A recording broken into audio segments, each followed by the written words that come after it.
In conclusion, let me reiterate that whilst we will be adhering to the understanding that has been reached today, that is the Indian Army, the Indian Navy, and the Indian Air Force, we remain fully prepared and ever vigilant and committed to defending the sovereignty and integrity of the motherland.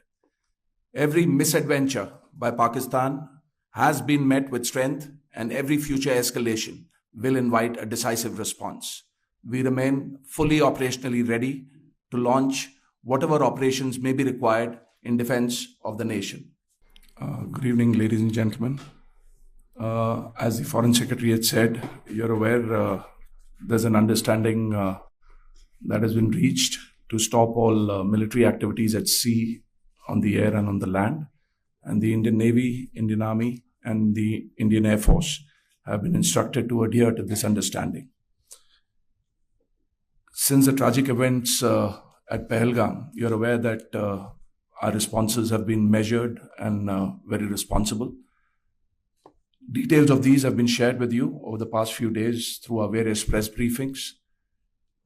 What has also happened is that there is a significant amount of misinformation that is being undertaken from the other side.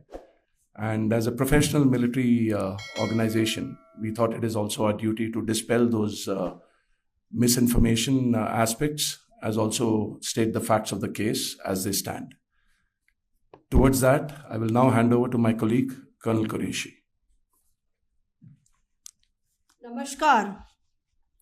अब मैं आपको पाकिस्तान की miss information campaign के बारे में अवगत कराऊंगी। पहला, पाकिस्तान ने यह क्लेम किया कि उसने अपने JF-17 से हमारे S-400 व ब्रह्मोस मिसाइल बेस को नुकसान पहुंचाया, जो कि बिल्कुल गलत है।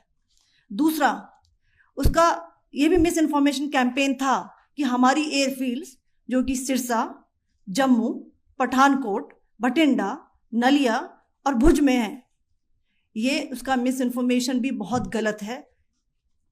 तीसरा, पाकिस्तान के मिस इन्फॉर्मेशन कैंपेन के मुताबिक हमारे एम्यूनिशन डम्प्स जो चंडीगढ़ और बियास में है उसका डैमेज हुआ, यह भी बिल्कुल गलत है। हमने आपको मॉर्निंग ब्रीफिंग में बताया था विद फैक्ट्स एंड फिगर के साथ कि ये सारी चीज़ें बिल्कुल सही सलामत हैं। अब मैं आपको बताना चाहती हूँ कि पाकिस्तान के एक प्रेस कॉन्फ्रेंस में ये बात की गई थी कि उनके सीनियर मिलिट्री ऑफिसर्स जो कि पूरी तरह से ये भ्रामक हैं और तथ्यों से दूर हैं कि पाकिस्तान की ओर से ये झूठा आरोप भी लगाया जा रहा है कि भारतीय सेना ने मस्जिदों को नुकसान पहुंचाया। मैं इससे बिल्कुल स्पष्ट करना चाहती हूं कि India is a secular nation और हमारी सेना भारत के कॉन्स्टिट्यूशनल वैल्यूज की एक बहुत प्यारी झलक है।